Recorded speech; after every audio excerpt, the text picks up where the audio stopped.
पालीतील रस्त्यांवर खड्ड्यांचा विळखा वजा गणेशोत्सवाआधीच पाली नगरपंचायतीला शिवसेना उभाठाचे निवेदन।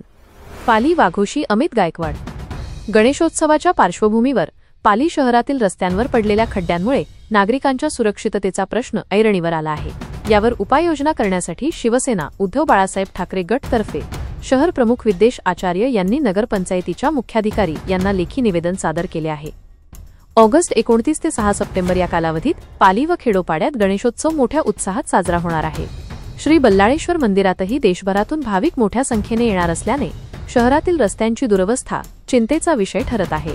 पोलीस स्टेशन ते गणपती मंदिर, हटाळेश्वर चौक, विक्रम स्टँड तसेच पालीतील प्रमुख रस्त्यांवर ठिकठिकाणी खड्ड्यांचे साम्राज्य निर्माण झाले आहे। निवेदनात नमूद केल्याप्रमाणे या खड्ड्यांमुळे गणेश मूर्ती आगमन व विसर्जन मिरवणुकीत अडथळे निर्माण होण्याची शक्यता आहे। अनेक ठिकाणी रस्त्यांची अवस्था अत्यंत बिकट असून पावसामुळे खड्डे खोल होऊन गंभीर अपघातांची शक्यता निर्माण झाली आहे। वाहनांचे नुकसान तर होतच आहे, मात्र पादचाऱ्यांच्या जीवितासही धोका संभवतो।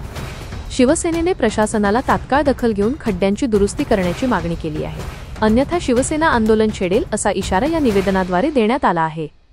ताज्या बातम्या व घडामोडींसाठी आमच्या न्यूज चॅनेलला लाईक करा, शेअर करा, सबस्क्राईब करा।